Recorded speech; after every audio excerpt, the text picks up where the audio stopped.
Welcome to veggie சமையல். இன்னைக்கு நாம கோதுமை ரவையை வச்சு ஸ்வீட் பொங்கல் எப்படி பண்ணணுங்கிறத பார்க்கலாம். கோதுமை ரவையை வச்சு சக்கரை பொங்கல் பண்றதுக்கு சம்பா கோதுமை ரவை 1 கப்புக்கு எடுத்துட்டு இருக்கேன். அடுப்புல இப்ப கடாயை வச்சிருக்கேன். கடாய் ஈரம் போக நல்லா சுட்டாச்சு. இப்ப 1 கப்புக்கு கோதுமை ரவை எடுத்தோன்னே அதை போட்டுக்கலாம். லைட்டா வெதுப்பிக்கலாம். இந்த சம்பா கோதுமை ரவை கடைகள்லயே கிடைக்கும். இப்படியே இதை நம்ம வாங்கிக்கலாம். இது சூடு வர அளவுக்கு வறுத்துக்கணும். ரொம்ப செவக்கலாம் வேண்டாம், சூடு வந்தா போதும். நல்லா தொட்டா நல்லா சூடு வரணும், அந்த அளவுக்கு வறுத்துக்கலாம். ரவை நல்லா சுட்டாச்சு. இதை ஒரு பாத்திரத்துல டிரான்ஸ்ஃபர் பண்ணிக்கலாம். 1 கப்பு கோதுமை ரவை எடுத்தோம் இல்லையா, அதே கப்பால 1/4 கப்புக்கு பாசிப்பருப்பு எடுத்துட்டு இருக்கேன். இப்ப அதே கடாயிலேயே இந்த பாசிப்பருப்பையும் போட்டுட்டு, பாசிப்பருப்பு நல்லா சூடு வர்ற அளவுக்கு, ரொம்பலாம் செவக்கவும் வேண்டாம், தொட்டா சூடு வரணும், அந்த அளவுக்கு வறுத்துக்கலாம். இப்ப பாசிப்பருப்பு நல்லா சுட்டாச்சு. நம்ம வறுத்து வச்ச ரவையோடய இதையும் டிரான்ஸ்ஃபர் பண்ணிக்கலாம். இப்ப வறுத்து வச்ச ரவையும் பாசிப்பருப்பும் சூடு நல்லா ஆறியாச்சு. இதை ஒரு 3-4 தடவை நல்லா களைஞ்சின்றலாம். இப்ப கோதுமை ரவையும் பருப்பையும் நல்லா களைஞ்சிண்டாச்சு. இப்ப நாம இந்த கப்பால 1 கப்புக்கு கோதுமை ரவை எடுத்தோம் இல்லையா, அதே கப்பால மொத்தம் 4 கப்புக்கு தண்ணி விடணும். நான் இதுல 3 கப்புக்கு தண்ணி விடுறேன். அதுக்கப்புறம் 1 கப்புக்கு பால் விடுறேன்.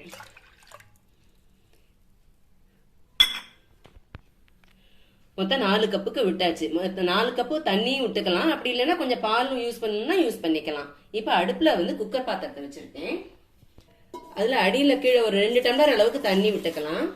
தண்ணி விட்டுன்ட்டு இந்த வச்சிருக்கோம் இல்லையா, இதை வச்சுட்டு நம்ம குக்கரை மூடிட்டு ஒரு 5 விசில் வச்சு நல்லா வேக வச்சு எடுத்து வச்சுக்கலாம். பக்கத்து அடுப்புல கடாய் வச்சிருக்கேன். அதுல 1 ஸ்பூனுக்கு நெய் விட்டுக்கலாம். நெய் நல்லா காயட்டும். 1 டேபிள் ஸ்பூனுக்கு நெய் விட்டுருக்கேன். நெய் காஞ்சாச்சு. கொஞ்சம் முந்திரி பருப்பு போட்டுக்கலாம். இப்போ செவந்து வருது. முந்திரி பருப்பு செவக்கும் போதே கொஞ்சம் கிஸ்மிஸையும் போட்டுட்டு வறுத்துடலாம். கிஸ்மிஸ் பால் மாதிரி உருண்டு வரும். பாருங்க, முந்திரி பருப்பு செவந்தாச்சு, கிஸ்மிஸ் பால் மாதிரி உருண்டாச்சு. இப்ப தனியா பிளேட்ல மாத்தின்றலாம். மீடியம் ஃப்ளேம்ல வச்சு 5 விசில் வச்சு ஸ்டீம் அடங்கியாச்சு. இப்போ ஓபன் பண்ணி பார்க்கலாம்.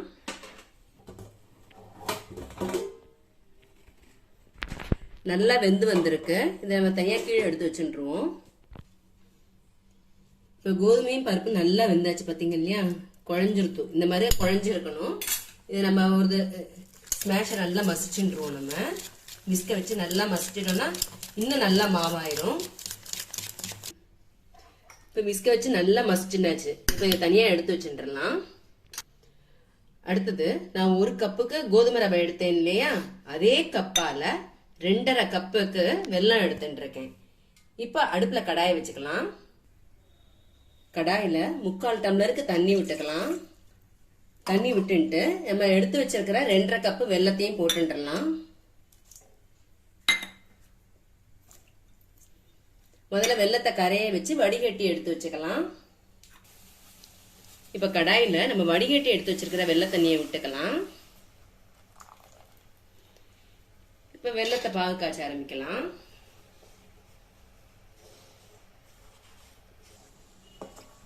இந்த வெள்ளை தண்ணிக்கு பாகுன்னு பார்த்தா ஒன்றும் கிடையாது.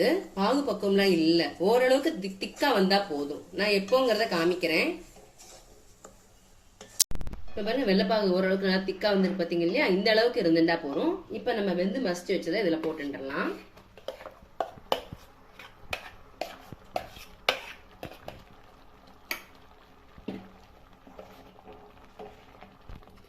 இப்போ வெந்த கோதுமை வெள்ளைப்பாகு எல்லாமே ஒன்றா நல்லா மிக்ஸ் ஆகி வரட்டும். நம்ம பால் விட்டதுனால டேஸ்ட் ரொம்ப நல்லா இருக்கும். 4 பங்கு தண்ணி விட்டோம் இல்லையா, தண்ணிக்கு ஒரு கொஞ்சம் பாலையும் விட்டுட்டா டேஸ்ட் ரொம்ப நல்லா இருக்கும். தண்ணியை மட்டும் விடாமைக்கு இது நம்ம எல்லாம் கிளறி விட்டுட்டு இருக்கலாம். அடுப்பை மீடியம் ஃப்ளேம்ல வச்சு கொஞ்சம் கை விடாம கிண்டணும். ஏன்னா கை விட்டுட்டோம்னா அடிப்பக்கத்துல ஒட்டிக்க ஆரம்பிச்சிடும். கை விடாம கிளறிண்டே இருக்கணும்.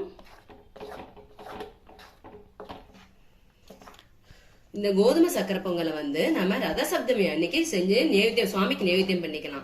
ரத சப்தமி அப்படிங்கிறது தை மாசத்துல வர்ற வளர்பிறையில வர்ற சப்தமி திதி தான் ரத சப்தமி. அது சூரிய பகவானுக்கு ரொம்ப விசேஷமான நாள். ஆனா நவகிரகங்கள்ல சூரியனுக்கு உகந்த தானியம்னு பார்த்தா அது கோதுமை.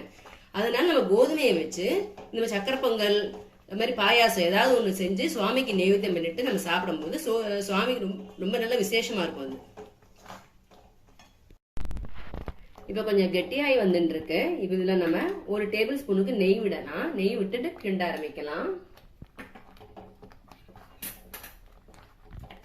இப்போ இன்னும் நல்லா கெட்டியாகி வந்திருக்கு. இதுல இன்னும் 1 டேபிள் ஸ்பூனுக்கு நெய்யை விட்டுக்கலாம். இதுலயே நான் ஒரு 1/2 ஸ்பூனுக்கு ஏலக்காய் பொடி போட்டுக்கலாம். போட்டுட்டு ஒன்னா மிக்ஸ் பண்ணிட்டு கலரி விட்டுக்கலாம்.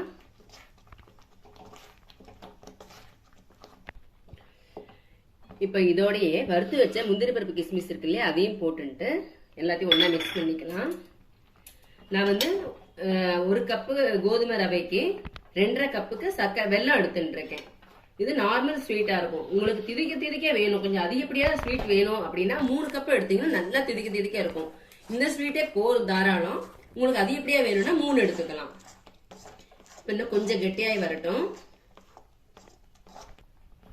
இப்போ நல்லா கெட்டியாகி வந்தாச்சு. இன்னும் 1 டேபிள் ஸ்பூனுக்கு மட்டும் நெய்யை விட்டுக்கலாம். மொத்தம் 3 டேபிள் ஸ்பூனுக்கு நெய் விட்டுருக்கேன்.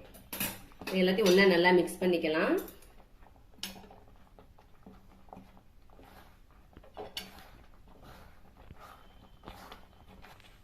இப்போ பாருங்க சக்கரை பொங்கல் ரெடி ஆகியாச்சு. திருப்பினா நல்லா திரும்பிட்டு வருது. இந்த அளவு கெட்டியா இருந்தா ஆற விட்டு நல்லா இறுகின்றோம். இப்போ நம்ம அடுப்பை அணைச்சிட்டு இதை ஒரு பவுல்ல மாத்திடலாம். இப்போ பாருங்க கோதுமை ரவையை வச்சு ஸ்வீட் பொங்கல் ரெடி பண்ணியாச்சு. நீங்களும் நான் சொன்ன மெத்தட்ல ட்ரை பண்ணி பார்த்துட்டு உங்களோட கமெண்ட்ஸை மறக்காம ஷேர் பண்ணுங்க. வெஜ்ஜி சமையலுக்கு சப்ஸ்கிரைப் பண்ணுங்க. வேறொரு ரெசிபியுடன் மீண்டும் உங்களை நான் சந்திக்கிறேன். நன்றி, வணக்கம்.